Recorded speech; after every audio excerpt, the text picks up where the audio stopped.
మీకు ఎవరైనా గురువు ఉన్నారా? అసలు ఏంటి? ప్రీవియస్ వర్క్స్ నా గురువు అని చెప్పుకుంటాను. నేను చాలా ఫేస్ చేశాను.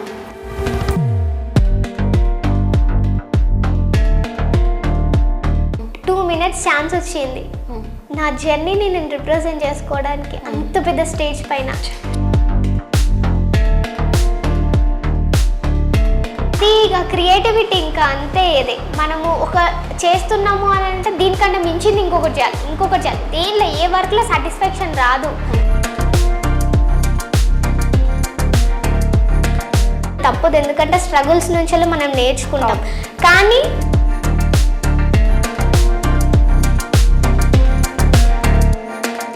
నమస్తే, వెల్కమ్ టు ఆయుధం టీవీ.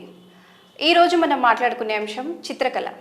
చిత్రకళ అంటేనే అసలు చిత్రకారుడు తన మదిలోని ఆలోచనలను మరియు తను చూసిన చిత్రాన్ని ఒక చిత్రలేఖనంగా గీయటమే. అది వాళ్ళకు ఉన్నటువంటి ఒక కళ. వాళ్ళ ఆలోచనలను కానివ్వండి, వీటిని కానివ్వండి ఒక పేపర్ మీద వేస్తే అది ఒక 10 తరాల వరకు కూడా గుర్తుండిపోతుంది. ఆ కోవకు చెందినటువంటి వారే ఈరోజు మనతో ఉన్నారు. వరంగల్కి చెందినటువంటి కుసుమ చందన. తనేంటంటే ఇలాంటి చిత్రలేఖనంలో చాలా నిష్ణాతురాలు అయ్యారు చిన్న ఏజ్లోనే. వారు వేసినటువంటి చిత్రాలు అందరినీ అబ్బురపరుస్తున్నాయి. వారితో ఇప్పుడు మాట్లాడే ప్రయత్నం చేద్దాం. హాయ్ కుసుమ చందన, నమస్తే. హాయ్, నమస్తే మ్యామ్. ఓకే, మీ గురించి చెప్పండి అమ్మా. ఎక్కడ మీ బర్త్ ప్లేస్ ఏంటి? నా పేరు వచ్చేసి కుసుమ చందన. I'm from Warangal. నా నేటివ్ ప్లేస్ వచ్చేసి కిల వరంగల్. సో ఈ వరంగల్లో పుట్టినందుకు చాలా అదృష్టంగా ఫీల్ అవుతాను. ఎందుకంటే ఇక్కడే పుట్టి ఇలా ఒక ఆర్టిస్ట్గా, ఒక సెల్ఫ్ థాట్ ఆర్టిస్ట్గా రికగ్నైజేషన్ పొందడం చాలా హ్యాపీనెస్ అండ్ చాలా ప్రౌడ్గా ఫీల్ అవుతాను ఎప్పుడు. సో యాజ్ వెల్ యాజ్ మా పేరెంట్స్ కూడా వరంగల్ నుంచి వెళ్ళి ఇద్దరు. అండ్ మా ఫాదర్ వచ్చేసి పూజారి Ramakrishna and mother Sridevi tailor and housewife. So sister and brother ఉన్నారు. మేము వచ్చేసి కంప్లీట్ 5 మెంబర్స్. అండ్ మా సిస్టర్ వచ్చేసి బీటెక్ 3rd ఇయర్, బ్రదర్ వచ్చేసి ఇప్పుడు ప్రెసెంట్ 10th క్లాస్. అండ్ నేను ఒక ఆర్టిస్ట్ని. బీటెక్ అయిపోయింది నాది. ఓకే, మీకు ఈ కళ ఎలా అబ్బింది అనుకోవచ్చు? అంటే మీ ఫాదర్ కానీ మీ ఇంట్లో ఇంకెవరికైనా ఉందా? మీకు ఎలా వచ్చింది ఇది డ్రాయింగ్ వేయాలన్న ఆలోచన? ఏ ఏజ్ నుంచి స్టార్ట్ అయింది యాక్చువల్గా? సో ఇది వచ్చేసి మా ఫ్యామిలీలో ఎవరికి లేదు ఇలాంటి క్రియేటివ్గా చేయడం, ఇలా ఆర్టిస్ట్ కావడం. బట్ ఫాదర్ వచ్చేసి ఒక పూజారి కాబట్టి ఒక సంగీతం అలా ఒక మ్యూజికల్ నోట్ లాగా, అంటే మ్యూజికల్ టైప్ అందులోకి సంగీతం బ్యాక్గ్రౌండ్ వస్తుంది. కానీ ఇలాంటి ఆర్టిస్టిక్ ఫీల్డ్ మాత్రం ఎవరికి లేదు. నా నుంచి స్టార్ట్ అయింది అని అనుకోవచ్చు.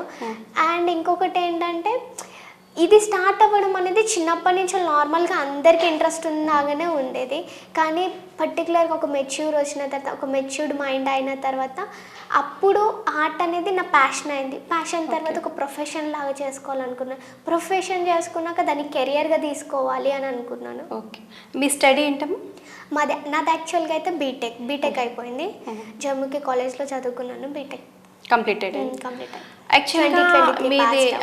యాక్చువల్గా మీది ఈ కళ మీలో ఉందని, అంటే మీకు ఈ టాలెంట్ ఉందని స్కూల్లో కానివ్వండి, కాలేజీలో కానివ్వండి, ఎక్కడ మీ ఫ్యామిలీ గుర్తించారా, లేకపోతే మీరే ఇంట్రెస్ట్తో ముందుకొచ్చారా? అసలు ఏంటి మీ గురించి అట్లా? ఫస్ట్ వచ్చేసి నార్మల్గా అందరు అనేది పిచ్చికి తలిగేసుకునేది లైక్ అట్లా, అంటే లైక్ ఆర్ట్ అనేది హాబీ లాగానే ఉండిపోయేది. ఇంటర్ వరకు నేను ఏది ఎక్స్ప్రెస్ చేసేదాన్ని కాదు, ఏది చూపించుకునేదాన్ని కాదు. బీటెక్ వచ్చాక ఏమైందంటే దాన్ని చూపించాలి. ఒక ఆర్టిస్ట్ అంటే వేయడమే కాదు, దాన్ని రిప్రజెంట్ చేయడం కూడా ఇంపార్టెంట్. దాన్ని చెప్పాలి దాని గురించి. సో అది తెలుసుకున్నాక కంప్లీట్ ఎక్స్ప్లోర్ చేయడం స్టార్ట్ చేశాను. ఎక్స్ప్లోర్ మీన్స్ అంటే ఎలా? సో అది ఎలా అనంటే ఒక పర్టికులర్ ఒక ఆర్గనైజేషన్ ఉంది, ఒక పర్సన్ ఉన్నారు, నేను చేసిన దాని గురించి అసలు అది ఎందుకు చేశాను, అది ఎలా చేశాను, అది ఎందుకు వచ్చింది, నాకు ఆ థాట్ ఎందుకు వచ్చింది అది చేయడానికి. సో ఇలా అలా ఎక్స్ప్లోర్ చేశాను అన్నమాట. ఓకే, యాక్చువల్గా గుర్తింపు ఎలా వచ్చింది? నార్మల్గా మీరు ఒక పిక్చర్ వేశారు, దాన్ని ఇంట్లో వాళ్ళు ఫస్ట్ గుర్తించారా, స్కూల్లో టీచర్స్ గుర్తించారా, లేదు అని అంటే మీరు ఏమైనా ఆర్ట్ గ్యాలరీస్ లాగా పెట్టడం జరిగిందా, ఎగ్జిబిషన్ నార్మల్గా ఇప్పుడు డ్రాయింగ్ కాంపిటీషన్స్ జరిగాయి స్కూల్లో. అలా ఏమన్నా మీరు కాంపిటీషన్స్ వైజ్గా అలా ఎదగడం జరిగిందా? మీకు ఎవరైనా గురువు ఉన్నారా? అసలు ఏంటి గురువు అనేవారు ఎవరు లేరు. నా ప్రీవియస్ వర్క్స్ నా గురువు అని చెప్పుకుంటాను నేను ఎప్పుడు. ఎందుకంటే అందులో చూసి నేను నేర్చుకున్నది ఎక్కువ. పాత వర్క్స్ని చూస్తేనే ఇన్స్పిరేషన్ అయ్యేది నేను. ఇంకొకటి ఏంటనంటే ఇది కాంపిటీషన్స్లలో చిన్నప్పటి నుంచి పార్టిసిపేట్ చేశాను. ఏ కాంపిటీషన్ వస్తే పార్టిసిపేట్ చేసేదాన్ని. అండ్ ఇంకొకటి ఏదైనా స్కూల్లో ఏదైనా ఈవెంట్ అయినా ఏదైనా జరిగినా కూడా దాన్ని ఎక్కువ చూపించేది దాన్ని. లైక్ ఇది నేను వేసేది అని అంటే లైక్ అక్కడ కూడా పార్టిసిపేట్ చేశాను. ఎక్కువ నేర్చుకోవడానికి ట్రై చేశాను కాంపిటీషన్స్ కంటే. ఎప్పుడైతే బీటెక్ వచ్చాక కాంపిటీషన్స్, బయట కాంపిటీషన్స్ స్కూల్లో కాలేజెస్లో జరిగేవి కాకుండా బయట నెట్వర్కింగ్ సెషన్స్లలో ఇలాంటివి జరుగుతూ ఉంటాయి కదా. సో బయట ఎక్కువ ఆర్ట్ అంటే వెయ్యడమే కాకుండా ఆ ఫీలింగ్స్, మన ఇన్నర్ ఫీలింగ్స్ ఎక్స్ప్రెస్ చేయడంలో అది ఉంటుంది. అలాగనే సో ఇలా నేను ఆర్ట్ కాంపిటీషన్స్లో కాకుండా ఒక పర్సన్ యొక్క ఫీలింగ్స్ని మనం చూపిస్తే ఎంత బాగుంటుందని చెప్పేసి ఆ పర్సన్ని పోర్ట్రేట్ చేసి మనం డ్రాయింగ్ చేసి ఇస్తే వాళ్ళ ఫీలింగ్స్ ఎలా ఉంటాయి అది క్యాప్చర్ అంటే నువ్వు నీ ఊహలో ఒక చిత్రాన్ని అనుకొని దాన్ని పేపర్ మీద పెట్టడం జరుగుతుందా? వాళ్ళ ఫోటోని వేసి వాళ్ళకే ఇస్తే ఆ ఫీలింగ్ ఏంటి అలా అది చేసి అది చేయడం అనుకున్నా. అది చేసిన తర్వాత అప్పుడు అనిపించింది ఒక పర్సన్ని మనం హ్యాపీ చేస్తే మనం ఎంత హ్యాపీగా ఉండగలుగుతాము అనేది తెలిసిన తర్వాత అప్పటి నుంచి ఇలా కాంపిటీషన్స్ కాకుండా ఎక్కువ ఇలాంటి జర్నీ పైన ఫోకస్ చేశాను. ఓకే. సో యాక్చువల్గా అదే డ్రాయింగ్ అని అంటే చాలా రకాలు ఉంటాయి కదా, మీరు ఎంచుకున్నది ఏ రకం? యాక్చువల్గా నేను ఫస్ట్ చిన్నప్పటి నుంచి పెన్సిల్ చేసేదాన్ని. పెయింటింగ్స్ అనేది అంత ఇంట్రెస్ట్గా చేయకపోయేది చిన్నప్పటి నుంచి. ఓన్లీ పెన్సిల్ చేసేది. ఎందుకంటే చిన్నప్పటి నుంచి పోర్ట్రేట్స్ వేయాలనే డ్రీమ్ కాబట్టి అదే పెన్సిల్తో వెళ్ళిపోయినా. పోర్ట్రేట్స్ వచ్చిన తర్వాత అదే పోర్ట్రేట్స్ని ఇంకా రియలిస్టిక్గా ఎలా చూపించాలి, ఎలా ఒక పర్సన్ అంటే లైక్ ఇది చూడగానే అది ఆ ఫీల్ రావాలి లోపలి నుంచి వెళ్ళి. అంటే కొంతమందికి ఆనంద బాష్పాలు వస్తాయి, కొంతమందికి ఎవరైనా ఫాదర్ ఎక్స్పైర్డ్ అయితే అది ఇస్తే వాళ్ళు ఉన్నారన్న ఫీలింగ్తో హ్యాపీనెస్ తను ఉంటారు. సో అలాంటి ఫీలింగ్ తీసుకురావడానికి ఇంకెంత ప్రయత్నం చేయొచ్చు అని డిఫరెంట్ మీడియంస్ ట్రై చేశా. చార్కోల్ ప్రజెంట్ నేను ఒక చార్కోల్ స్పెషలిస్ట్ లాగానే చార్కోల్ చాలా ఓన్లీ చార్కోల్ పెయింట్ డ్రాయింగ్స్ మీరు లేదు, ఇప్పుడు పెయింటింగ్స్ కూడా వేస్తున్నాను. వాటర్ కలర్ వేస్తున్నాను, నార్మల్గా ఆయిల్ పెయింటింగ్స్ వేస్తున్నాను, ఇంకొకటి పోస్టర్ కలర్స్ వేస్తున్నాను, యాజ్ వెల్ యాజ్ ఇంకా చార్కోల్లో డిఫరెంట్ కైండ్స్ అంటే లైక్ చార్కోల్ పౌడర్తో ఎక్కువ వేస్తున్నాను ఇప్పుడు. ఎక్కువ చార్కోల్ పౌడర్స్. ఇంకా చెప్పాలని అంటే ఇప్పుడు ప్రజెంట్ ఒక క్యాన్వాస్ ఉంటుంది. క్యాన్వాస్ అనేది పెయింటింగ్కి యూజ్ చేస్తాం మనం, క్యాన్వాస్. కానీ నేనేం చేస్తున్నా అంటే క్యాన్వాస్ పైన చార్కోల్ వేయడానికి ట్రై చేస్తున్నా. సో మొన్న రీసెంట్గా బిఆర్ అంబేద్కర్ జయంతి అవార్డ్స్ ఇచ్చినప్పుడు దానిపైన చేసినందుకు అది సక్సెస్ఫుల్గా అక్కడ నా డ్రాయింగ్ సెలెక్ట్ అయ్యి దానికి అవార్డు వచ్చింది. ఓకే. దీనికి సంబంధించిన ఏమైనా అంటే ఆర్గనైజేషన్ లాగా ఏమైనా పెట్టడం జరిగిందా ఇట్లా? అయితే ఈ జర్నీ నుంచి నేను చాలా నేర్చుకున్నా. సో ఒక ఆర్టిస్ట్ ఫేస్ చేసే ప్రతి ప్రాబ్లమ్ నాలాగా ఉన్న ఒక ఆర్టిస్ట్ కూడా ఏ ఆర్టిస్ట్ ఫేస్ చేయొద్దు అని చెప్పేసి ఒక స్టార్ట్ చేశాను. స్టార్ట్అప్ అంటే అదేంటి, దాని మీనింగ్ ఏంటి? ఎట్లా స్టార్ట్అప్ అని అంటే ఒక ప్రాబ్లం ఉంది. ఆ ప్రాబ్లమ్ని మనము ఎంతవరకు సొసైటీని చేంజ్ చేయగలుగుతాం, ఆ ప్రాబ్లమ్ని ఎంత చేంజ్ తీసుకురాగలుగుతాం అనే దానిపైన వర్కౌట్ చేయడమే ఒక స్టార్ట్అప్ బిల్డ్ చేయడమే స్టార్ట్అప్ అంటారు. అందులో భాగంగా అంటే లైక్ ఒక ఆర్గనైజేషన్ ఏంటంటే ఇప్పుడు ఒక ఆర్గనైజేషన్ ఉంది, ఒక ఫౌండేషన్ ఉంది. ఏంటి దేనికి చేస్తూ ఉంటారు? హెల్ప్ చేస్తూ ఉంటారు. అంటే కొంతమంది ఆకలి తీర్చడం, నీడ్స్ కోసం చేస్తూ ఉంటారు. సో ఇప్పుడు నేను తీసుకున్న స్టార్ట్అప్ ఏంటంటే ఇది ఒక యాజ్ వెల్ యాజ్ ఒక బిజినెస్ ఉంటుంది, ఒక ఆర్గనైజేషన్లో వర్క్ చేస్తుంది. ఇంకొకటి ఏంటనంటే ఎవరికి ఏ హెల్ప్ కావాలన్నా shadow arts will be there. So shadow arts అనే ఒక స్టార్ట్అప్ స్టార్ట్ చేసి దాన్ని రన్ చేస్తున్నాను.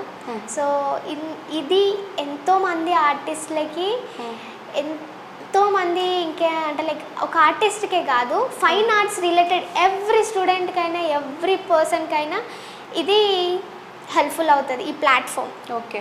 మీరు ఇప్పుడు దీనికి పెట్టిన పేరు shadow arts? Yes, shadow arts. దీని ద్వారా మీ దగ్గరికి డ్రాయింగ్స్ చేసే వాళ్ళు కానీ ఎలా అప్రోచ్ అవుతారు? బేసికలీ ఇదైతే ఆన్లైన్ నుంచి అప్రోచ్ అవుతారు. Online. అండ్ ఆఫ్లైన్ వచ్చేసి శివనగర్లో ఆఫీస్ ఉంది, శివనగర్ వరంగల్లో. సో అక్కడికి వచ్చి కూడా అప్రోచ్ అవ్వచ్చు. ఏమైనా ఆర్టిస్ట్ రిలేటెడ్ అంటే లైక్ ఆర్ట్స్ చేసే వాళ్ళు ఎవరైనా అంటే బేసిక్గా కాకుండా రియలిస్టిక్గా చేసే వాళ్ళ ఆర్టిస్టులు ఎవరైనా ఉన్నా కూడా మా దగ్గర ఆపర్చునిటీస్ ఉన్నాయి షాడో ఆర్ట్స్లో. సో మీరు వచ్చి కాంటాక్ట్ అయితే మేము గూగుల్ ఫామ్ ప్రొవైడ్ చేస్తాము. మీ వర్క్స్ చూసిన తర్వాత మిమ్మల్ని సెలెక్ట్ చేయడమా లేకపోతే ఇంకా వర్క్ చేపియడమా అలా జరుగుతూ ఉంటుంది. అంటే అందులో మీరు మెలకువలు నేర్పించడము, ఇంకా అప్పర్ స్టేజ్కి తీసుకురావడము, అంటే మన సర్టిఫికేషన్స్ కూడా ఉంటాయి, సర్టిఫికేట్ ఇవ్వడం కానీ ఇట్లా. నేనేమంటానంటే నాకు ఇప్పటి వరకు అయితే ఏ సర్టిఫికేషన్ లేదు ప్రొఫెషనల్గా, కానీ మాత్రం నేను ఈరోజు ఇక్కడ ఉండి చేస్తున్నాను ఒక ఆర్గనైజేషన్, ఒక స్టార్ట్అప్ స్టార్ట్ చేసి. So certificate does not mean your work అని నేను అంట. ఎందుకంటే సర్టిఫికేట్ అనేది నీ వర్క్ని డిఫైన్ చేయదు, నీ నుంచి నీ వర్క్ రావాలి. సో ప్రాక్టీస్ చేస్తే వర్క్ వస్తుంది. సో వర్క్ ఉంటే ఎక్కడైనా మనం బతకగలుగుతాం. సో సర్టిఫికేట్ పట్టుకొని మనమైతే ఎక్కడైతే ఉండలేము కదా, అందుకనేసి నేను సర్టిఫికేట్ ఇవ్వను, ఆపర్చునిటీ ఇస్తా సర్టిఫికేట్ ప్లేస్లో. నార్మల్గా ఎవరైనా సరే ఇలాంటి కళాకారులు వాళ్ళు వేసినవి నార్మల్గా అయితే ఆన్లైన్లోనో లేకపోతే ఫేస్బుక్లోనో అక్కడెక్కడ పోస్ట్ చేసుకొని ఏవైనా ఈవెంట్స్ జరుగుతుంటే అక్కడికి వెళ్ళి పరిగెత్తి నేను ఇలా వేయగలను, ఇంకా ముందుకు వెళ్ళటానికి చాలా ప్రయత్నాలు చేస్తుంటారు, అంటే కష్టాలు చేస్తూ ఉంటారు కదా. అలాంటివి మీరు ఎదుర్కొనే ఇలాంటి ఆలోచన తీసుకోవాల్సి వచ్చిందా? అంటే అవునండి, చాలా ఫేస్ చేశాను. చాలా అంటే అన్ని ఇనిషియల్గా చాలా ఫేస్ చేశాను. ఒక ఆర్టిస్ట్కి ఏమేమి ఫేస్ చేస్తారంటే పర్ఫెక్ట్ సపోర్ట్ ఉండదు, అసలు సపోర్ట్ ఉండదు. నెక్స్ట్ ఇది చేస్తాం మేము, ఇది చూస్ చేసుకుంటాం అని అంటే ఎందుకు, దాని లోపల నీ కెరియర్ ఎలా ఉంటుంది, అసలు దాని నుంచి నువ్వు ఎర్న్ చేయగలుగుతావా, దాని నుంచి నువ్వు నిన్ను చూపించగలుగుతావా అని ఎన్నో క్వశ్చన్స్ వేస్తారు. ఆ క్వశ్చన్స్ అన్నిటికీ ఇప్పుడు షాడో ఆర్ట్స్ అనేది ప్రూఫ్ అన్నమాట. షాడో ఆర్ట్స్ ఇలాంటి వాటన్నిటికీ షాడో ఆర్ట్స్ సపోర్ట్ ఉంటుంది. ఫైనాన్షియల్గా అయినా, ఫ్యామిలీ బ్యాక్గ్రౌండ్ సపోర్ట్ అయినా, ఏంట్లోనైనా ఇలాంటి ప్రాబ్లమ్స్ ఎవరు ఫేస్ చేయొద్దు. ఇలాంటి ఫేస్ చేసిన ఇనిషియల్గా నేను వర్క్స్ నాకు చూపించాలి అని అంటే ఎవరికి చూపించాలో అర్థం కాలేదు నాకు. ఎవరికి చూపిస్తే ఏమంటారో ఎలా తీసుకుంటారో అని అర్థం కాక నేనే ఎప్పుడో ఒకసారి ఏదో ఒకటి వస్తుందన్న కాన్ఫిడెంట్తో నాకు ధైర్యం వస్తుంది అని చెప్పేసి దాన్నే చేస్తూ ఉండదు. డిఫరెంట్ మీడియంస్ ట్రై చేస్తూ ఉంటే అప్పుడు కొంతమంది కలిసాక వాళ్ళతో ఇంటరాక్ట్ అవుతే ఇలాంటి ఛాన్సెస్ ఉంటాయి, ఇలా చెయ్యొచ్చు, ఇలా వెళ్తే బాగుంటుంది అని అంటే అలా చేస్తూ వెళ్ళానన్నమాట. ఇంకొకటి ఏంటంటే నేను పర్సనల్గా కొన్ని ఎన్జిఓస్లో వాలంటీర్గా చేశానన్నమాట. అందులో అప్పుడు ఏంటంటే మనం బయటికి వస్తేనే బయట ప్రపంచం తెలుస్తుంది. సో మనము ఆ ప్రపంచాన్ని మనం ఎట్లా మాల్ చేసుకోవడం మన దగ్గర ఉంటుంది. అది తెలుసుకుంటే మనం ఎక్కడైనా ఏదైనా దొరుకుతుంది. యాక్చువల్గా ఇప్పుడు మీరు వెళ్ళే దారిలో నార్మల్గా మీకు మీ ఫ్యామిలీ నుంచి సపోర్ట్ ఏ విధంగా ఉండేది? ఇప్పుడు బయటికి వెళ్తున్నారు, ఇటు స్టడీ, ఇటు ఒక ఏజ్ వచ్చిన అమ్మాయి, దీన్ని మీరు ఎలా తీసుకుంటారు? అంటే ఇలా మీకు ఉన్న సపోర్ట్ ఎలాంటిది? అంటే ఫ్యామిలీ సపోర్ట్ బాగుంది, ఎంకరేజ్ చేస్తారు ఫస్ట్ థింగ్. ఎందుకంటే మా ఫ్యామిలీలో ఫస్ట్ స్టెప్ వేసిన అమ్మాయి అయినా అబ్బాయి అయినా నేనే. ఇలాంటి ఒక స్టార్ట్ పెట్టడం, ఇలాంటి క్రియేటివ్గా చెయ్యడం. సో ఫ్యామిలీ నుంచి వెళ్ళి అఫ్కోర్స్ అందరికీ ఉంటుంది, ఎందుకంటే ఇనిషియల్గా వాళ్ళకి తెలియదు కావచ్చు కాబట్టి. సో ఫస్ట్ ఇనిషియల్గా కొంచెం ఉండేది, బట్ తర్వాత మాత్రం ఎందుకంటే పేరెంట్స్ అని కాదు, ఫ్యామిలీ ఎవరికైనా కూడా ఇది చేస్తుంది అని అంటే వాళ్ళకు కావాల్సింది ఏంటి, జాగ్రత్తగా ఉండాలి, జాగ్రత్తగా వెళ్ళాలి, చెయ్యాలి అని ఉంటుంది. కాబట్టి వాళ్ళ చూడడంలో తప్పు లేదు కాబట్టి వాళ్ళది నేను పాజిటివ్గానే తీసుకుంటాను. ఎందుకంటే వాళ్ళు అలా ఉంటుంది కదా, మనం ఒక స్టెప్ ముందుకేసేది తెలిసిన తర్వాత ఎవరు మనల్ని ఏమన్నారు. సో మనం ఇక్కడ ఒక ఫీల్డ్లో ఉండి ఆ ఫీల్డ్ నుంచి చెయ్యగలుగుతున్నాము అని అంటే మనల్ని ఎవరు ఏమన్నారు. సో మా ఫ్యామిలీ కూడా అంతే. సో ఇప్పుడే కాదు, నేను స్టార్ట్ చేసినప్పటి నుంచి నన్ను ఎంకరేజ్ చేస్తున్నారు, సపోర్ట్ చేస్తూనే ఉన్నారు. అండ్ చాలా ఇప్పుడైతే హ్యాపీ, ఎందుకంటే ఒక అమ్మాయిని పంపివ్వడము ఇట్లా ధైర్యంగా ముందుకే. ఇప్పుడున్న సిచ్యువేషన్ ఏంటంటే అసలు నాకు బయటికి వెళ్ళి ఎలా చేయాలి, ఏం చేయాలి నాకు అదంతా ఏం తెలియదు. బట్ ఇప్పటికీ నాకు అంత స్ట్రాంగ్ సపోర్ట్ ఇచ్చి నన్ను పంపిస్తున్నారు అని అంటే అది వాళ్ళ ధైర్యం నన్ను ఇక్కడికి తీసుకొస్తుంది అనేది అనుకుంటా నేను ఎప్పుడు. ఓకే, మీరు స్టార్ట్ చేసిన ఈ షాడో ఆర్ట్స్ అనే స్టార్టప్ ద్వారా ఇప్పుడు మీరు అంటే ఆర్థిక సహాయం కూడా అందించడం జరుగుతుందని అన్నారు కదా. అలాంటి ఇప్పుడు ఉంటారు మంచి కళ ఉన్న వాళ్ళు ఉంటారు, వాళ్ళకి స్తోమత లేని వాళ్ళు ఉంటారు. ఇలాంటి వాళ్ళకి మీ సంస్థ ద్వారా ఏమైనా ఉపాధి అవకాశాలు ఏమైనా ఎప్పుడైనా లభించాయా? చేస్తున్నాము. సో ప్రజెంట్ వచ్చి అదంటే అది ఏ టైప్లో ఉంటుంది అసలు? ఎట్లా వాళ్ళు వచ్చి మిమ్మల్ని అప్రోచ్ అవుతారా, మీరు వాళ్ళకి ట్రైనింగ్ ఇచ్చాక వాళ్ళని ఒక స్టేజ్లోకి తీసుకురావడం జరుగుతుందా? అంటే స్టైల్ ఏ విధంగా ఉంటుంది? ఫస్ట్ షాడో ఆర్ట్స్ అనేది ఒక ప్లాట్ఫామ్. ఎలాంటి ప్లాట్ఫామ్ అంటే first learning stage, then after learning అయిపోయిన తర్వాత ఎర్నింగ్ స్టేజ్ తెలుసుకోవడం, ఎర్నింగ్ అయిపోయిన తర్వాత ఎక్స్ప్లోర్, వాళ్ళంతటా వాళ్ళు ఎక్స్ప్లోర్ చేసుకోవడానికి ఆ ప్లాట్ఫామ్ ఉంటుంది. నెక్స్ట్ స్పెషలైజ్ ఒక ఫీల్డ్, ఒక మీడియంలో అంటే ఇప్పుడు ఒక వాటర్ కలరా, ఒక ఆయిల్ పెయింటింగ్, అలాంటి ఫీల్డ్లలో ఎవరైతే స్పెషలైజ్ ఉన్నారో వాళ్ళు ఏం చెప్తారు, అసలు క్లాసెస్ చెప్తారా, క్లాసెస్ చెప్పే అంత స్పెషల్ అంత ఉన్నారా, అలాంటి వాళ్ళని మేము డిఫరెన్షియేట్ చేస్తాం. అంటే లైక్ ఒక్కొక్క ఫీల్డ్కి ఒక్కొక్కరిని తీసుకెళ్ళి వాళ్ళని అలా అంటే వాళ్ళు ఎంచుకున్న ఫీల్డ్స్ నుంచి వెళ్ళి వాళ్ళ కెరియర్ని ముందుకు తీసుకెళ్తా ఉన్నమాట. ఓకే, సో అందులో 3 మెంబర్స్ ఆర్టిస్టులు ఉన్నారు. ఒకరు వచ్చేసి పెన్సిల్ అండ్ ఇప్పుడు ఓన్లీ గ్రాఫైట్ చేస్తారు అండ్ కంప్లీట్ రియలిస్టిక్ చేస్తారు. ఇంకొకరు వచ్చేసి పెయింటింగ్, ఒక అమ్మాయి ఉంది పెయింటింగ్ చేస్తారు, తను చాలా బాగా చేస్తారు పెయింటింగ్, అన్ని డిఫరెంట్ ట్రై చేస్తూ ఉంటుంది పెయింటింగ్. ఇంకొకరు వచ్చేసి మెహందీ ఆర్టిస్ట్, మెహందీని ఆర్ట్ ఫామ్లోకి ఎలా తీసుకురావాలని చెప్పేసి లెర్న్ చేపిస్తున్నాను అనమాట. సో అలా డిఫరెంట్ టైప్స్ ఆఫ్ ఆర్టిస్ట్ని వాళ్ళ కెరియర్ని ఎలా తీసుకురావాలి, ఎలా బిల్డ్ చేయాలి అని చెప్పేసి ఈ ప్లాట్ఫామ్ నుంచి చేపిస్తున్నాం అన్నమాట. ఓకే, ఇప్పుడు మీరు స్టడీ స్టేజ్లో ఉన్నారు. ఇప్పుడు మీరు అంటే టైంని ఎట్లా స్పెండ్ చేస్తున్నారు? ఇప్పుడు మీరు ట్రైనింగ్ ఇస్తున్నారా? అంటే నార్మల్గా పిల్లలకి ఏ ఏజ్ పిల్లలకి ఇస్తున్నారు? అంటే వాళ్ళకి మీకు అంటే సమ్మర్ క్యాంప్స్ ఓన్లీ ఇట్లా ఉంటుందా, లేదు అని అంటే వీక్లో ఇంత టైం అని ఏమైనా చేసుకుంటారా? సో షాడో ఆర్ట్స్లో ఏంటంటే ఒక ఆర్టిస్ట్కే కాకుండా నేర్చుకోవాలని తపన ఉన్న వాళ్ళు, అంటే బేసికల్గా అందరికీ రాదు బట్ నేర్చుకోవాలన్న ఇంట్రెస్ట్ ఉంటుంది. సో అలాంటి వాళ్ళకి ఏం చేస్తున్నామంటే క్లాసెస్ ప్రొవైడ్ చేస్తున్నాం. సో క్లాసెస్ ఎలా అంటే వీక్లీ 2 days క్లాసెస్ ఉంటాయి, 2 days or 3 days. మీరు 3 days పెట్టుకుంటే 3 days 2 days 1-to-1 interaction classes ఉంటాయి, ఆర్ బ్యాచెస్ వైజ్ క్లాసెస్ ఉంటాయి. కిడ్స్కి ఉంటాయి, అడల్ట్స్కి ఉంటాయి, పెద్దవాళ్ళకి ఉంటాయి. సో అందులో చార్కోల్ది ఉంటుంది అంటే లైక్ రియలిస్టిక్ అండ్ ఇంకొకటి అంటే బేసిక్ లెవెల్. సో ఇందులో వచ్చేసి ఏంటి అని అంటే బేసిక్ లెవెల్ నేర్చుకునే వాళ్ళు ఏ ఏజ్ వాళ్ళు అర్థం చేసుకోగలుగుతారు. అంటే లైక్ చిన్న పిల్లలకి బేసిక్ లెవెల్ అంటే పెద్దవాళ్ళకి బేసిక్ లెవెల్ ఇవ్వలేము. సో అలాంటి వాళ్ళకి ఏం చేస్తామంటే వాళ్ళ వర్క్స్ చూస్తాం, ప్రీవియస్ వర్క్స్, వాళ్ళు ఏం చేశారు, ఎలా చేశారు, వాళ్ళు అర్థం చేసుకోగలుగుతారు. సో అలాంటి వాళ్ళని ఏ బ్యాచ్కి పంపించాలి అని ఇంటరాక్ట్ అయిన తర్వాతనే వాళ్ళని బ్యాచ్ వైజ్ డివైడ్ చేస్తాం. సో ఇంకొకటి వచ్చేసి ఈ డిప్లొమా చేస్తున్నాను నేను. సో ఈ డిప్లొమా ఏంటంటే ఈ స్టడీ ఏంటంటే వీక్లీ 4 days చేస్తాను. అంటే డ్రాయింగ్ కి సంబంధించిన డిప్లొమా కంప్లీట్ ప్రొఫెషనల్ ఆర్టిస్ట్ గా చేస్తున్నాను ప్రజెంట్ ఇప్పుడు. సో అది ఏంటంటే వీక్లీ 4 days చేస్తాను. అది Monday, Tuesday, Wednesday, Thursday. So Friday అంటే ఇటు చదువుకుంటూ డ్రాయింగ్ లోనే ఇటు చదువుకుంటూ పిల్లలకి మళ్ళీ శిక్షణ ఇస్తున్నారు. కానీ ఇది స్టార్ట్ చేయడం క్లాసెస్ అనేది ఎప్పుడో స్టార్ట్ చేశాను, షాడో ఆర్ట్ స్టార్ట్ చేసినప్పుడు. ఇది ప్రొఫెషనల్ ఆర్టిస్ట్గా చేయడము రీసెంట్గా 1 month బ్యాకే స్టార్ట్ చేశాను అన్నమాట. అది కూడా ఈ షాడో ఆర్ట్స్ కోసమే స్టార్ట్ చేశాను. సో అది వదులుకొని ఇది వదులుకోలేను కాబట్టి ఇది దీనికోసమే కాబట్టి ట్రావెల్ చేస్తూ ఉంటాను అనమాట, హైదరాబాద్కి వరంగల్. ఇంకొకటి ఏదైనా B2B ఆర్డర్స్ వచ్చినా, B2B కనెక్షన్స్ వచ్చినా అంటే లైక్ బిజినెస్ టు బిజినెస్ ఇలాంటివి వచ్చినా కూడా అలాంటివి కూడా చూసుకుంటాను. అన్నీ మీకు ఆన్లైన్లోనే జరిగిపోతాయి? లేదు, ఆఫ్లైన్ కంప్లీట్. నేను ఏదైనా కూడా కంప్లీట్ ఆఫ్లైన్లోనే చేస్తాను. క్లాసెస్ అన్నీ ఆఫ్లైన్. ఎందుకంటే ఆన్లైన్లో చెప్తే ఆ ఫీల్ ఉండదు. బట్ కానీ ఒక అమ్మాయి ఉంది, నేను స్టార్ట్ చేసినప్పటి నుంచి ఇప్పటి వరకు ఆ అమ్మాయి తమిళనాడు నుంచి వింటుంది క్లాసెస్. ఆ అమ్మాయి ఒక్కదానికి 1-to-1 ఇంటరాక్షన్ తీసుకుంటాను అంతే. సో ఇందులో ఫ్రైడే, సాటర్డే, సండే క్లాసెస్ చెప్తాను.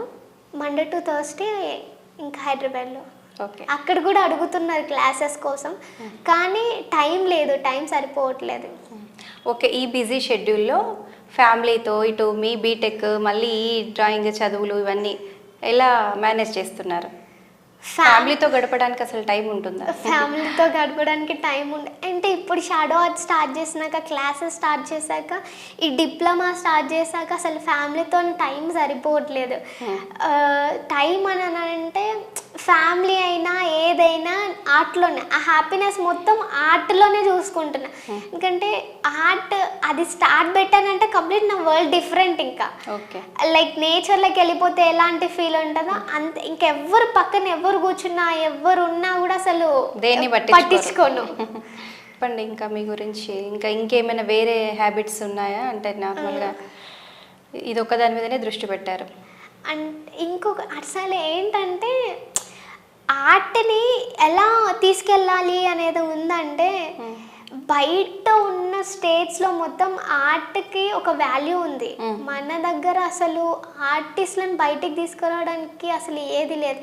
సో ప్రతి ఒక్క ఆర్టిస్ట్కి ఎంత రెస్పెక్ట్ ఉండాలి అని అంటే, ఒక కళకి ఎంత గౌరవం ఇస్తారో అంతే ఆర్టిస్ట్కి అంతే గౌరవం ఉండాలి. సో ఆ చేంజ్ దానికోసమే.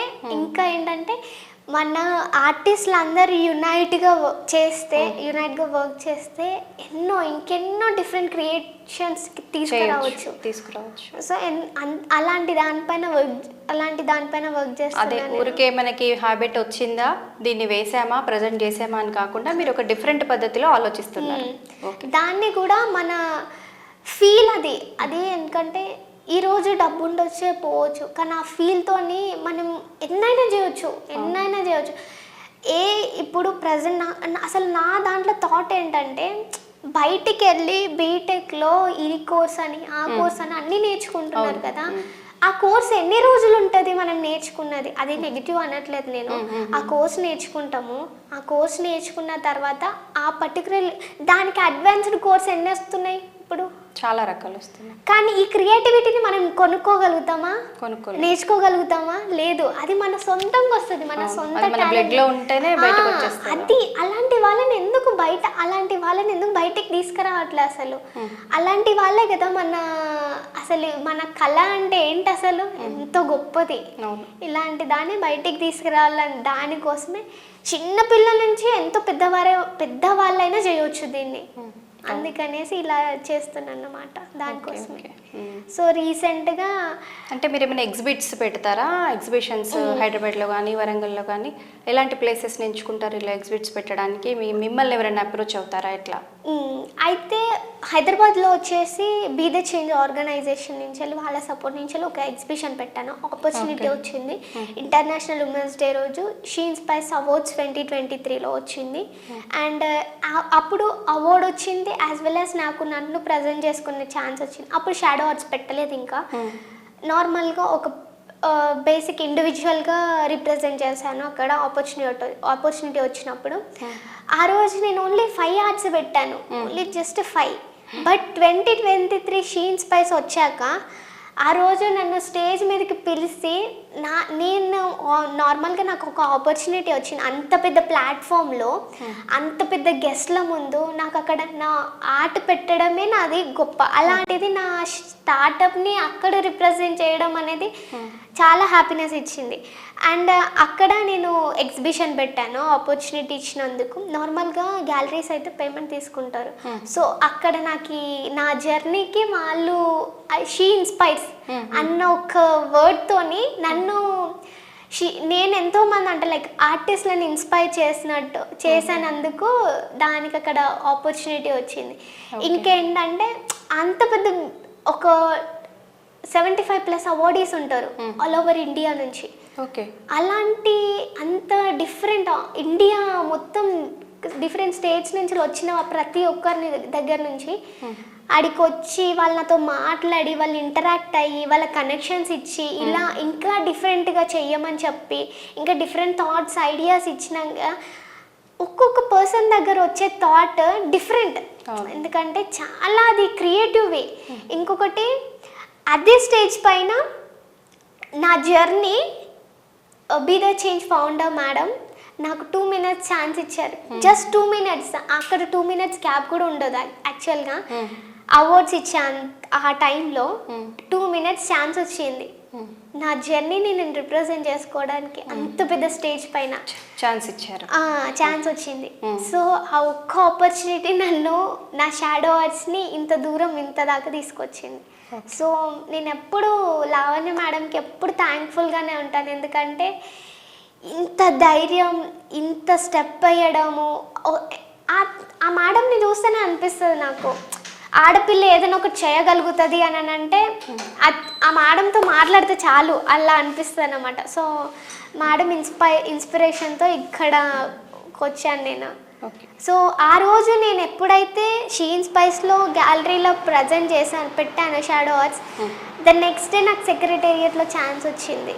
సెక్రటేరియట్కి వెళ్ళాను. షాడో ఆర్ట్స్ గురించి చెప్పడం జరిగింది. నోడల్ ఇండస్ట్రియల్ డిపార్ట్మెంట్ శ్రీహారెడ్డి మేడంకి. అక్కడ సెక్రటేరియట్కి వెళ్ళి అక్కడ షాడో ఆర్ట్స్ని రిప్రజెంట్ చేయడం అనేది ఇంకా చాలా పెద్ద గ్రేట్ అచీవ్మెంట్ అని నా ఫీలింగ్. దాని తర్వాత ఇంకొక పెద్ద గ్రేట్ అచీవ్మెంట్ ఏంటంటే బాపు చిత్రకళ అవార్డ్.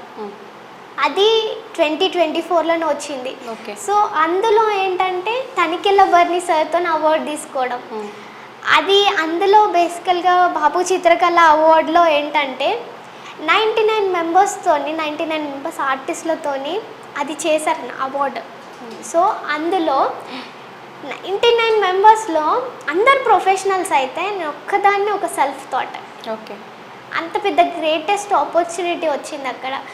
సో అక్కడ నా ఆర్ట్, నా స్కిల్ని చూసి దాని ద్వారా నాకు అవార్డు వచ్చింది. ద బెస్ట్ అవార్డు వచ్చేసి 2021 నుంచి స్టార్ట్ అయ్యింది. 21 to 24 వరకు అవార్డు స్టార్ట్ అయ్యాయి. 21లో ఏమొచ్చిందంటే bound to be extraordinary award వచ్చింది. దెన్ ఆఫ్టర్ 21లో అవార్డు వచ్చిన తర్వాత ఫ్యూ మంత్స్ తర్వాత మళ్ళీ నాకు ఢిల్లీలో super speciality maths super speciality హాస్పిటల్లో అందులో వాళ్ళు పెయిన్ అనే ఒక కాన్సెప్ట్ పైన పెడితే వాళ్ళ హాస్పిటల్లో ద మెయిన్ బోర్డు ఉంటుంది కదా, చాలా ఒక పెద్ద వాల్ ఉంటుంది. ఆ వాల్కి ఆ రోజు పెయిన్కి రిలేటెడ్ వాళ్ళు ఒక వీక్ పెట్టారన్నమాట. సో దాని అవేర్నెస్ క్రియేట్ చేయడం కోసం ఆర్ట్ కాంపిటీషన్ కండక్ట్ చేశారు. అందులో నాకు 3rd ప్లేస్ వచ్చింది. ఆ రోజు ఆ బోర్డ్ పైన నేను 3rd కంప్లీట్ ఇంటర్నేషనల్ లెవెల్లో పెట్టారు అది. సో నాకు 3rd ప్లేస్ వచ్చింది అందులో. సో ఆ ఆర్ట్ కూడా అక్కడే ఉంది ఇప్పటికీ.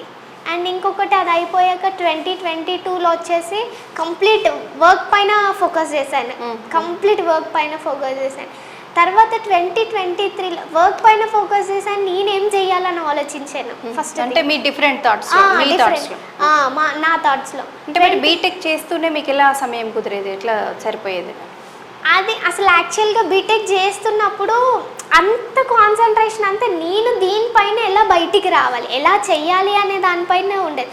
అండ్ బీటెక్లో కూడా నేను కంప్లీట్ అవుట్ స్టాండింగ్ పర్ఫార్మెన్స్తోనే వచ్చాను బయటికి. సో అందులో ఏంటంటే అది స్టడీ ఎడ్యుకేషన్, దాన్ని కాదని లేదు. అండ్ ఇది ప్యాషన్ కాబట్టి అది అప్పటి వరకు ప్యాషన్ ఉండేది. సో ప్యాషన్ అని చెప్పేసి దీన్ని ఇంకా డిఫరెంట్గా అది ఇక క్రియేటివిటీ ఇంకా అంతే. ఏదే మనము ఒక చేస్తున్నాము అని అంటే దీనికంటే మించింది ఇంకొకటి చేయాలి. దేనిలో ఏ వర్క్లో సాటిస్ఫాక్షన్ రాదు. ఆర్ట్కి వచ్చేసరికి ఒక ఆర్టిస్ట్కి ఏ వర్క్ అయినా సాటిస్ఫాక్షన్ ఉండదు, బట్ హ్యాపీనెస్ ఇస్తుంది అంతే. అది చూసే వాళ్ళకి అబ్బాయి ఇది చాలా అద్భుతంగా ఉంది అనిపించవచ్చు, కానీ దీన్ని ఇంకా ఎంత మంచిగా మలిస్తే బాగుంటుంది అనే వేలోనే చూస్తారు. ఎవరైనా కళాకారులు అలాగే చేస్తారు. అండ్ ఇంకొకటి 2023కి వచ్చేసి she inspires the best. And ఇంకొకటి షీ ఇన్స్పైర్స్ 2023 అవార్డు వచ్చింది. దాని తర్వాత భారత సేవ అవార్డు వచ్చింది. భారత సేవ అవార్డు 2023 రవీంద్ర భారతిలో వచ్చింది. దాని తర్వాత మళ్ళీ బాబు చిత్రకళ పురస్కారం 2020. అంటే మీరు వీటికి ఎలా ఎన్నిక అవుతారు? నార్మల్గా మీరు ఎగ్జిబిట్స్ పెట్టినప్పుడు వాళ్ళు మీ పర్ఫార్మెన్సెస్ చూస్తారా, లేదు అంటే ఎలా? ఇది ఏంటంటే మన జర్నీని షీ ఇన్స్పైర్స్ అయితే కంప్లీట్ జర్నీ. మన జర్నీ పైన షీ ఇన్స్పైర్స్ అందులోనే ఉంది. మనము ఎంతో మందిని ఇన్స్పైర్ చేస్తే మనకు అవార్డు వస్తుంది. సో అది అంతే. భారత సేవ అవార్డు వచ్చేసి కళాకారులని ఎంపిక చేసుకొని లైక్ వాళ్ళని అంటే మనకి ఏదైనా ఒక ఆర్ట్ వర్క్ ఉంది, మన ఆర్ట్ వర్క్స్ ఉన్నాయి, వాటి గురించి మనం వేలో మనం చెప్పాలి. మనం చెప్పి మనం ఇప్పుడున్నది నా జర్నీ ఉంది, ఆ జర్నీలో భాగంగానే నేను ఎంతవరకు మూవ్ అయినా, ఎంతవరకు రీచ్ అయినా, ఎన్ని స్ట్రగుల్స్ ఫేస్ చేసినా, దీని నుంచి నాకు అవార్డ్స్ వచ్చాయన్నమాట. అండ్ ఈ ఆర్ట్ వర్క్స్ కూడా ఎంతవరకు అప్గ్రేడ్ అయినాయి, వర్క్ ప్రోగ్రెస్ ఎంత అయింది, సో దాని నుంచి వచ్చాయన్నమాట. అంటే మీరు వేసిన పిక్చర్స్ కి కాదు కానీ దాని మీద మీరు ఎంత ఎగ్జామిన్ చేశారని? ఎస్, ఆ జర్నీకి వచ్చాయి. ఓకే. ఇంకొకటి 2024లో వర్క్ పైన వచ్చింది, work and as well as ఒక ఆర్టిస్ట్కి వచ్చింది. 2023లో కంప్లీట్ 2 అవార్డ్స్ వచ్చేసి self thought recognition, complete self thought ఆర్టిస్ట్గానే రికగ్నైజేషన్గా వచ్చినాయి మొత్తం. అండ్ ఈ బాబు చిత్రకళ పురస్కారం వచ్చాక అందులో జై ఇండియన్ బుక్ ఆఫ్ రికార్డ్స్లో ప్లేస్ అయ్యాను నేను, దాంతోపాటు అవార్డ్తో పాటు. అండ్ దాని తర్వాత రీసెంట్గా మొన్న వచ్చిన award BR Ambedkar excellency award 2024. And దాంతోపాటు తెలుగు బుక్ ఆఫ్ రికార్డ్స్లో ప్లేస్ అయ్యాను. తెలుగు బుక్ ఆఫ్ రికార్డ్స్ కూడా వచ్చేసింది. ఓకే, ఇంత చిన్న ఏజ్లోనే. అంటే మీరు షార్ట్ టైం అనుకో, షార్ట్ టైంలోనే అట్లానే ఏం లేదు కానీ ఇంకా చాలా చేసేవి ఉన్నాయి, ఇంకా చాలా చేయాలి, ఎక్స్ప్లోర్ చేసి ఇంకెంతో మంది ఆర్టిస్టులని నాలాగా తీసుకొని. నాకు ఒక ఆర్టిస్ట్ అంటే ఏంటిదంటే నా వరకు వచ్చేవరకు ఆర్టిస్ట్ అంటే ఒక ఆర్ట్ వేసేటోడు కాదు. ఆర్టిస్ట్ అని అంటే మాట్లాడగలగాలి, చెప్పగలగాలి, అంటే లైక్ తన వ్యూస్ని ఒక ఆర్ట్లోనే చూపించకుండా ఎక్స్ప్లోర్ చేయాలి కంప్లీట్ ఆల్రౌండర్గా ఉండాలి ఒక ఆర్టిస్ట్ అంటే. అలాంటి వేసామా, అది ఒక 10 మంది బాగుంది అన్నారా, దాన్ని మలిచి ఒక బుక్లో పెట్టేసి షెల్ఫ్లో పెట్టామా అని కాకుండా డిఫరెంట్ స్టైల్లో దాన్ని బయట ప్రపంచానికి తెలియజేయడం, అదే కదా మీ ఆలోచన? వే ఆఫ్ టాకింగ్ అంటే లైక్ వే ఆఫ్ టాకింగ్ అని అంటే చెప్పగలగాలి, తను ఎవ్రీథింగ్ చెప్పాలి. ఒక ఆర్టిస్ట్ అనగానే ఆల్రౌండర్, ఎవ్రీథింగ్ ఉండాలి, ఎవ్రీ పని అయినా ఏదైనా ఒకటి పక్క చేయాలి. అది ఉమెన్ అయినా మెన్ అయినా గర్ల్ చైల్డ్ అయినా బాయ్ అయినా ఎవరైనా చేయగలగాలి. అట్లాంటప్పుడే ఒక ఆర్టిస్ట్ అని అనగలుగుతాను నేను. ఎందుకంటే ఒక ఆర్టిస్ట్ ఒక ఆపోజిట్ పర్సన్ని ఫీల్ అయిన అన్నప్పుడు ఎందుకు తను ఎక్స్ప్రెస్ చేయలేడు ఆ ఫీలింగ్ని తన ఆర్ట్లో ఎక్స్ప్రెస్ చేసినప్పుడు. సో అలాంటి ఆర్టిస్ట్లను నేను ఇంకెంతో మందిని తయారు చేయాలి, ఎంతోమందికి నేను లైఫ్స్ ఇవ్వాలి, వాళ్ళు కూడా ఆర్ట్ని కెరియర్గా తీసుకోవాలి అని చెప్పేసి ఈ షాడో ఆర్ట్స్ని స్టార్ట్ చేశాను. Shadow arts the soul of artist. Okay, యాక్చువల్గా ఎవరైనా నార్మల్గా అయితే నేను ఫోకస్ అవ్వాలి, నాకు ఇంతకంటే మంచి అవార్డ్స్ రావాలి అంటే వాళ్ళ ఫ్యామిలీ మెంబర్స్ కానీ వాళ్ళు కానీ ఆలోచించుకునేది ఇదే. ఇప్పుడు నేను ఇంతవరకు చేశాను, ఇక ముందు ఇంకా పైకి ఎదగాలి అనేది చూస్తారు, కానీ నీ ఆలోచన చాలా డిఫరెంట్గా ఉంది. ఓకే, ఇప్పుడు యాక్చువల్గా నార్మల్గా మీరు ఒక ఫేస్ డ్రా చేయాలి అని అంటే ఎంత టైం తీసుకుంటారు నార్మల్గా? ప్రజెంట్ వచ్చేసి షాడో ఆర్ట్స్ పెట్టక ముందుకు ఒక 6 hours అలా తీసుకుని 3 hours 3 to 6 hours. అంటే అది ఏ సైజు నార్మల్గా ఫేస్? A3 సైజ్ అలా చేశాను 6 hours. A3 size, A4 size కంటే చాలా పెద్దది, కొంచెం పెద్దది. సో ఇప్పుడు వచ్చేసి ఎలా చేస్తున్నా అంటే ఒక A4 సైజ్ చేయాలంటే 1.5 hourలో చేస్తున్నా. లైవ్ స్కెచెస్ వేస్తున్నాను. లైవ్ స్కెచెస్ ఒక 45 minutes పడుతుంది. లైవ్ స్కెచెస్ ఇప్పుడు నేను ఎలా ఉన్నానో అలా చేయగలుగుతాను. ఓకే, ఓన్లీ అదేమంటారు చార్కోల్ తోటే? లేదు, ఏ పెన్సిల్ ఉన్నా చేయగలుగుతాను, ఏదైనా చేయగలుగుతాను live sketches. Okay, so okay, మా 5 టీవీ ప్రేక్షకుల కోసం ఈరోజు మీరు మా స్టూడియోకి వచ్చి మీ విలువైన సమయాన్ని అందించారు. ఇంకా మీరు అంచెలంచెలుగా పైకి ఎదగాలని కోరుకుంటున్నాను. ముఖ్యంగా మీరు వరంగల్కి చెందినవారు కావడం ఇక్కడ గొప్ప విశేషం. మన బ్లడ్లోనే ఉంటుంది అది అసలు యాక్చువల్గా ఇలాంటిది. అంటే ఈ ఇన్నోవేటివ్ ఐడియాస్ అన్నమాట, వాళ్ళ గురించే ఆలోచించుకోవడం కాకుండా ఎదుటి వాళ్ళ గురించి. మనం అంటే కళ మనకేం ఇచ్చింది అని కాకుండా మనం ఏం చేస్తున్నాం. సో ఎవరైనా సరే మీకు వర్క్ ఉంది, మీరు చేయగలుగుతారు అని అంటే shadow arts will help you. మీకు సపోర్టివ్గా ఎప్పటికీ ఉంటుంది. సో ఒక అక్కగా, ఒక చందన అక్కగా మీకు ఎప్పుడు నేను సపోర్టివ్గా ఉంటాను. మీ వేలో ఎన్ని స్ట్రగుల్స్ వచ్చినా, ఎన్ని ఫేస్ చేయాలి అంటే చేస్తారు అని అనుకున్నాం. ఎస్, అఫ్ కోర్స్ చెయ్యాలి, తప్పదు. ఎందుకంటే స్ట్రగుల్స్ నుంచి మనం నేర్చుకుంటాం. కానీ ఆ స్ట్రగుల్స్ ముందు ఈ షాడో ఆర్ట్స్ ఉంటుంది. సో దాని గురించి బాధపడకుండా మీకు వర్క్ ఉంది అని అంటే షాడో ఆర్ట్స్ మీకు హెల్ప్ఫుల్ అవుతుంది. సో ఏదైనా కాంటాక్ట్ అవ్వండి. సో ఇంకా ఫర్దర్గా ఏమైనా డీటెయిల్స్ కావాలంటే ఇన్స్టాగ్రామ్లో కూడా ఉంది షాడో ఆర్ట్స్. థ్యాంక్ యూరా కుసుమచందన. ఈరోజు మనం చూసాం కుసుమచందన గురించి, తన మాటల్లోనే తెలుసుకున్నాము. తను వచ్చి చాలా విషయాలు మనతో పంచుకోవడం జరిగింది. ఇంకా చాలా ఇన్నోవేటివ్ ఐడియాస్తో తను ముందుకు వెళ్ళాలని మా ఐదం టీవీ మనస్ఫూర్తిగా కోరుకుంటుంది. Thank you Kusuma Chandana. Thank you iDream TV, thank you so much.